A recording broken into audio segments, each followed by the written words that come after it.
Okay, so this one time I'm at a conference and I'm getting ready. I put on my bag of fruit, I put on my ones and twos. I was nearly out the door when I realized I forgot my almond rocks. Well, I go back to the lobby, find out that the elevator isn't working, and it's all the way up the apples and pears for me to go get ready. Now, if you know, you know, and if you don't, that was probably extremely confusing. Well, today we're going to talk about functional analysis of behavior and the terms that they use to make sure that when it comes to functional analysis of behavior, you know. Hi, my name is Dr. Igor Juricevic, and this is Functional Analysis of Behavior 1. Let's go.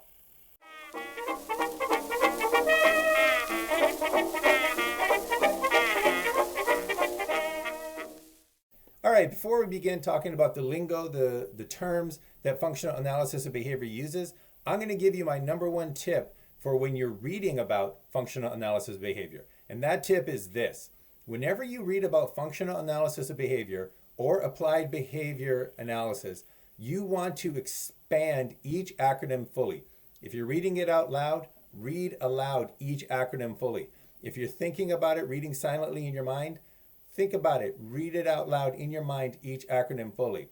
So when you see a term such as ABA, do not read that out as ABA. Read it out as applied behavior analysis and do that every single time. And the reason this is so important is because we're going to come across a lot of terminology. We're going to come across a lot of sentences that are packed with terminology such as if an NS is followed by a US, which elicits a UR, that NS becomes a CS, which elicits a CR. Now, to our minds, until we are highly trained in functional analysis of behavior, terms like NS, US, UR, they're not grasping onto anything. They're not pinned in our mind. They're not scaffolded upon any sort of understanding. Basically, they're meaningless to us. And we don't want to go forward with meaningless acronyms. We don't want to have these terms come up without them meaning something to us. So especially in the early going, terms like NS, US, UR, those are meaningless. However, if you start reading them out fully from the get-go, so rather than if an NS is followed by a US, which elicits a UR, you read that out as if a neutral stimulus is followed by an unconditioned stimulus, which elicits an unconditioned response, that neutral stimulus becomes a conditioned stimulus, which elicits a conditioned response. Now, while we're going to be learning about what those terms mean, the words that are used to express them, at least we have some facility, some practice, some previous experience with those words. So neutral stimulus, just those two words alone kind of get us halfway there. So that's going to be your foundation upon which you build understanding. So terms like NS, US, UR, those do not give you a foundation. Those do not allow you to build upon anything because they're not meaningful to you yet. But if you get into the habit of every single time you read these terms, read it out in your mind out loud as neutral stimulus, unconditioned stimulus, whatever the acronym is, you're going to go a long way towards building those skills, building that knowledge, solidifying those concepts in your mind so that eventually one day you can talk in all the acronyms you want. But until that time, as practice, make sure that you're putting in the reps, going through and saying out the entire acronym every single time. All right, so let's start talking about some of these terms. Let's start introducing some of these ideas. And the first one we're going to talk about is respondent conditioning. So respondent conditioning, as Cooper, Heron, and Heward mentioned, it's when a formally neutral stimuli can acquire the ability to elicit respondents through a learning process called respondent conditioning. And this is also called Pavlovian conditioning and classical conditioning. So we're just going to call it respondent conditioning here to keep it consistent. But what it is, it's when a neutral stimulus acquires the ability to elicit a respondent. So that kind of begs the question, well, what is a respondent? What are we eliciting? So what a respondent is tied into the idea of what a reflex is. So a reflex is the response that you have to the world with no learning required. There's no learned relation that you need for a reflex. So reflexes are those built-in behaviors that you have where a stimulus is presented and then you, without really thinking, without learning, respond. So for example, you put your hand on a hot stove, you immediately pull it back. If you step on a Lego, you immediately lift your foot up. If you have an irritation in your nasal passage, you sneeze. These are not responses that you need to learn. They're simply responses that you've been pre-programmed in with links between a stimulus and a response. So that link, that stimulus response and the link, that's called a reflex. And for our purposes, the response part of the reflex, the pull your hand back, the pull your foot back, the sneeze part, that is the respondent behavior.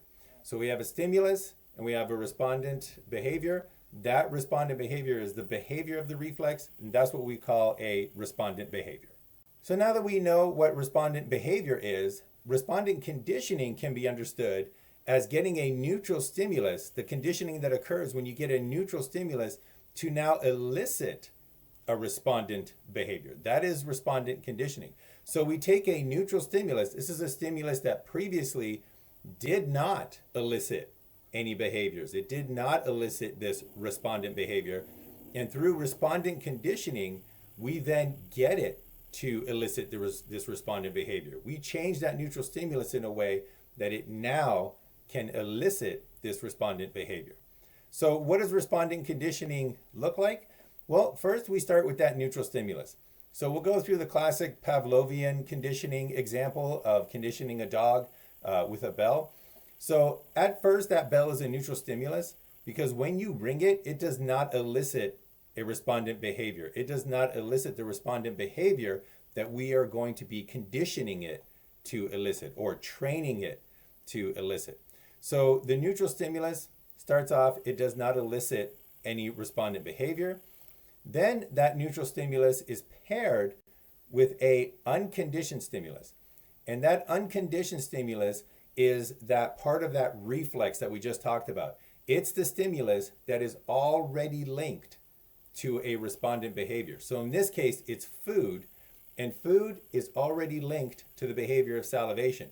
You do not need to be taught to salivate when food is placed in your mouth. Dogs do not need to be taught to salivate when food is placed in their mouth. It is a linked reflex. So we have the unconditioned stimulus of food, and that is paired with the bell. So over repeated training, you ring the bell, you present the food. You ring the bell, you present the food. You ring the bell, you present the food. And eventually, what happens is that neutral stimulus becomes conditioned. That neutral stimulus through respondent conditioning changes, and it goes from being a neutral stimulus to now being a conditioned stimulus. And we know that it's become a conditioned stimulus because when we ring the bell now, the dog or the thing that is the organism that is getting trained produces a conditioned response. So before it was a neutral stimulus, the bell, you ring the bell, it doesn't do anything. Now it's a conditioned stimulus, you ring the bell, and now the bell itself makes the dog salivate. And that change from neutral stimulus to a conditioned stimulus, that is what is respondent conditioning. That is the process through which we took that neutral stimulus of a bell. When you ring it, it did nothing. And we changed it into the conditioned stimulus of a bell, where now if you ring it, it makes the dog salivate. All right, the other big concept we're going to introduce today is operant conditioning. So going back to Cooper, Heron, and Heward, they mentioned that operant conditioning refers to the process and selective effects of consequences on behavior. A functional consequence is a stimulus change that follows a given response and alters the occurrence of similar responses in the future. So operant behavior is any behavior that is determined, that is learned, that is conditioned, primarily by its history of consequences. So this is unlike respondent behavior that we just talked about, which is elicited by prior events. So it's elicited by things that happen before. The stimulus is presented, the respondent behavior occurs, stimulus comes first, respondent behavior happens afterwards.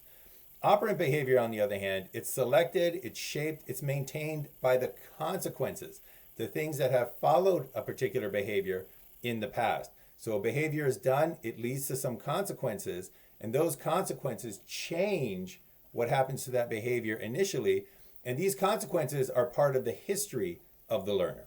So operant conditioning is very powerful. It's very important because this is the way that we can learn many behaviors, both simple, but importantly, extremely complex. So most of the extremely complex behaviors that a human can do, they have learned through operant conditioning. So when you watch people playing sports, they learned that through operant conditioning. When you watch people play a very complicated piece of music, that has been learned through operant conditioning.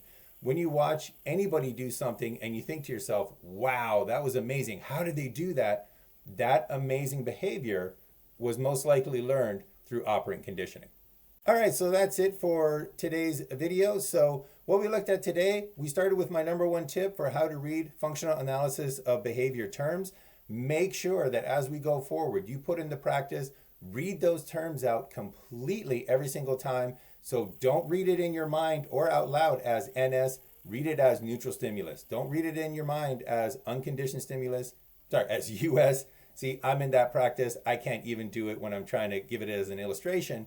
Do not read it as US, read it as unconditioned stimulus. You will thank me later when this becomes automatic for you. We also talked about respondent conditioning, and how we can condition a neutral stimulus to elicit a conditioned response. We can change a neutral stimulus from being neutral into being part of that reflex behavior through respondent conditioning. And then we also talked about operant conditioning where behavior is changed based on its consequences, and how that has been used by humans, by other organisms as well, to learn very complex behaviors. All right, so that's all for today. Come back next time as we explore the mystery of positive or negative, reinforcement or punishment. We're going to take a look at the consequences used in operant conditioning. But until that time, thank you for joining me, and we will see you next time. Stay frosty, stay functional.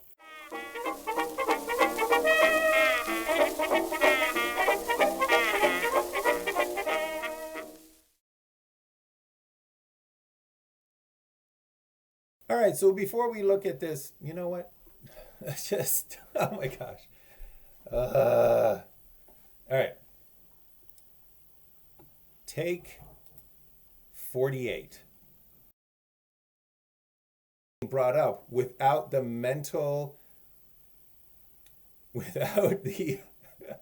I just lost my mental capacity.